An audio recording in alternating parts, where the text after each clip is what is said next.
وظیفه امام چیست؟ السلام علیکم و رحمت الله و برکاته.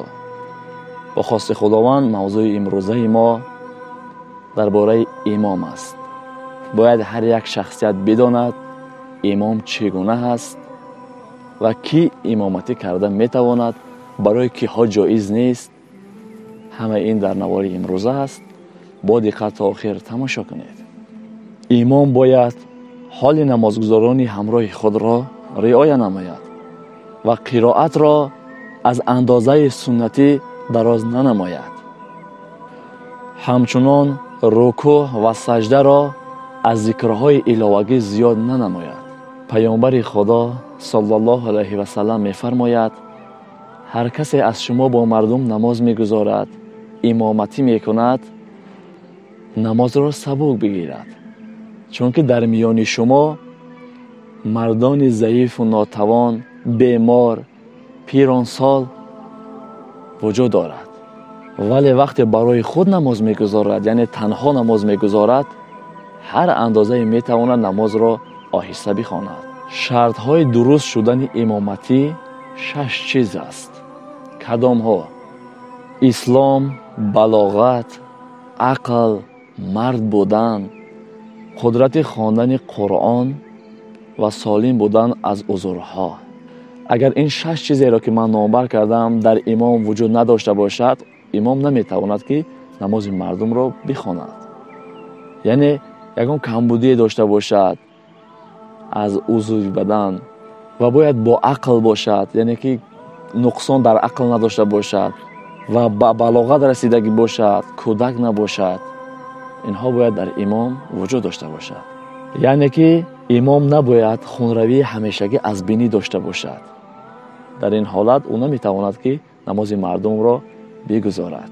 و لغزش زبان، یعنی که در وقت خواندن زبانش میلرزد، یعنی که میخواند و یا تو طلب باشد، یا اینکه در وقت خواندن زبانش کت میدهد، امام نمیتواند در این حالت نماز مردم را بگزارد.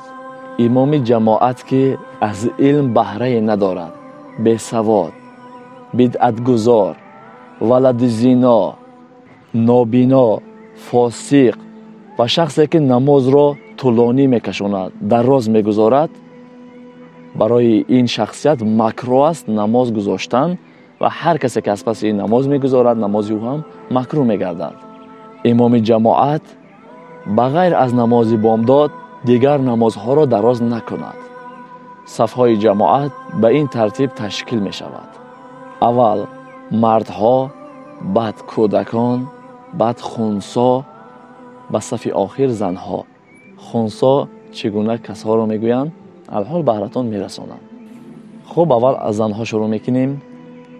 اگر امامی که در پهلوی او زنی باشد، با او همراهی زن نماز گذاشته ایستاده باشد و امام نیت با همین زن، یعنی که نماز را برای همین زن هم نیت کرده باشد، نماز او نادرست میگردد. اگر زن در پهلوی یک برادر ایستاده باشد و مولا امام نماز را برای اینها هم نیت کرده باشد، نماز هر دو اینها باطل میگردد. خنثی کی را میگویند؟ خنثی با آدمی میگویند که با 2 عضو تناسلی تولد شده هستند، یعنی هم عضو مردانه دارند هم عضو زنانه. امروز ما و شما نیم نر نیم ماده میگوییم.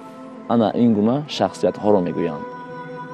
در صف علاهیده و از پس ایستادن زنها جایز گردانیده شده است و اگر زن در پهلوی یک مرد بیستد یا اینکه در پهلوی امام بیستد، نماز این دو مکروه می شود. هر کسی از پس اونها هست، نماز همگی اونها هم مکروه می گردد.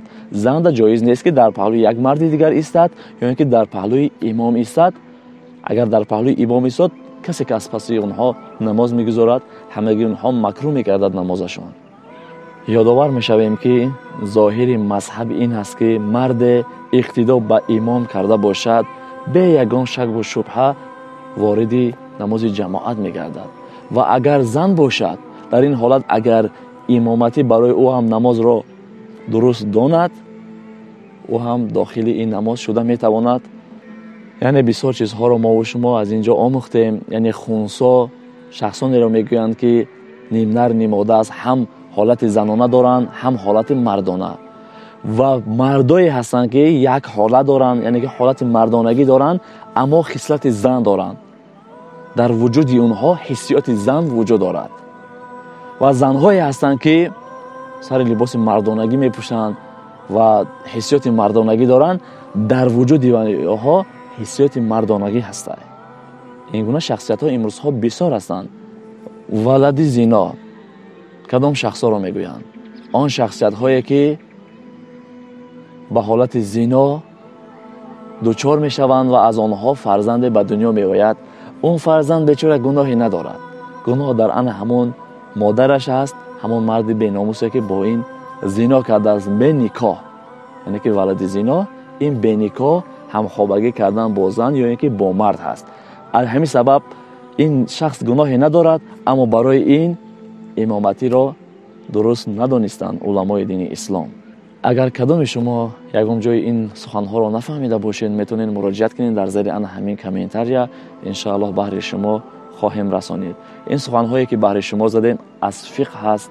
ای از صحیح بخاری، صحیح مسلم، ترمذی، ابو داوود، سنن ابن ماجه و چندین علمای دین اسلام ان شاء الله که روایت کرده هستند.